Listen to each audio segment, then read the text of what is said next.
This is Greg Penglis for Action Radio with Founding Moments, insights into our founding documents, sponsored by Santa Rosa Volunteers here in Santa Rosa County, Florida. Santa Rosa Volunteers is available at their website, SRV1776.com. That's SRV1776.com. There is no separation of church and state in the Constitution. Therefore, the Supreme Court can't imagine that it really is there, or should be there, so they can't create the rule out of thin air and then enforce it as if it actually did exist. The biggest problem with the controversy between Thomas Jefferson, then president, and the Danbury, Connecticut Baptists, a religious minority, is that everyone focuses on the answer by Thomas Jefferson, saying there is a wall of separation between church and state. But they never consider the request made by the Danbury Baptists that Jefferson sought to answer, and therefore where the wall of separation actually is. If you only have the answer, then you can make the question anything you want, including making the question fit the answer to advance an agenda or denying that there even is a question.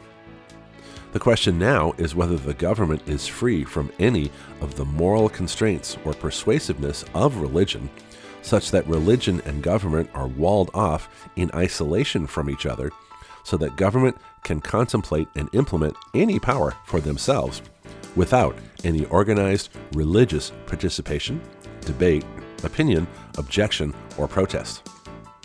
That is a complete bastardization of the exchange between Jefferson and the Baptists, and it has been used to advance a bogus set of laws and court opinions.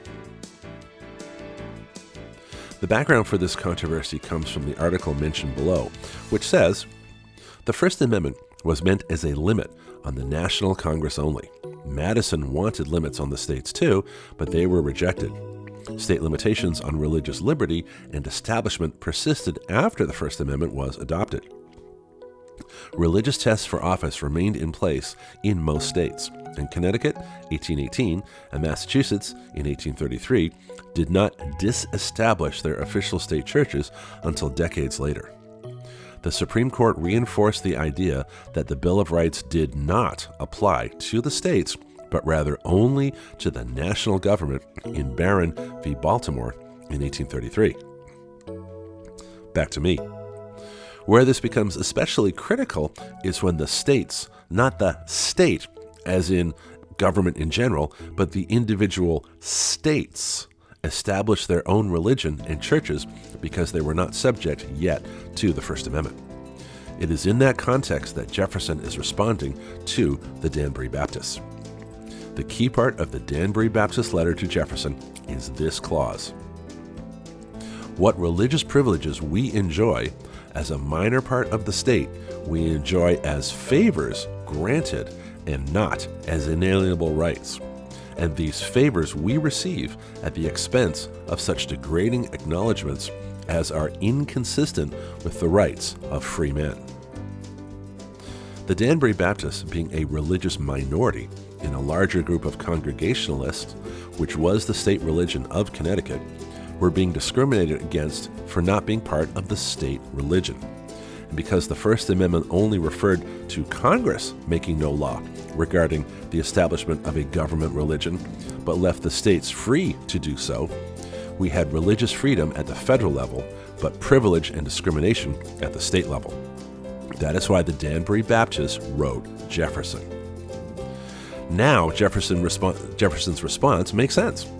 He says to the Baptists, "Believing with you that religion is a matter which lies solely between man and his God, that he owes account to none other for his faith or his worship, that the legitimate powers of government reach actions only and not opinions, I contemplate with sovereign reverence that act of the whole American people which declared that their legislature should make no law respecting an establishment of religion or prohibiting the free exercise thereof, thus building a wall of separation between church and state."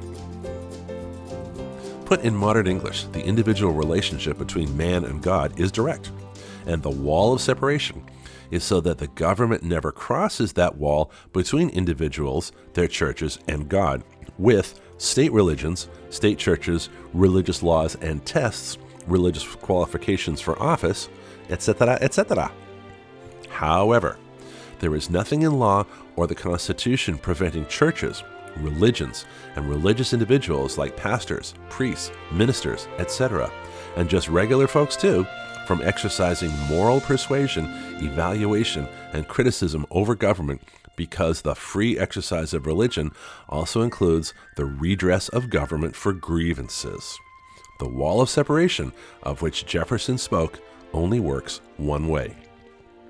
To understand Jefferson and the Baptists, it's not the wall of separation between church and state, it's the wall of separation between the free exercise of religion and any state-established religion. That's it. Everything else is agenda-driven narrative. The source for the Federalist Papers is federalistpapers.org. The Anti-Federalist Papers are from selfeducatedamerican.com. The Articles of Confederation are from usconstitution.net. This episode also used Thomas Jefferson's misunderstood letter to the Danbury Baptists from the Washington, Jefferson, and Madison Institute website. This is Greg Penglis for Action Radio with Founding Moments, sponsored by Santa Rosa Volunteers. Their website is SRV1776.com. That's SRV1776.com. Please share this report to anyone who needs it.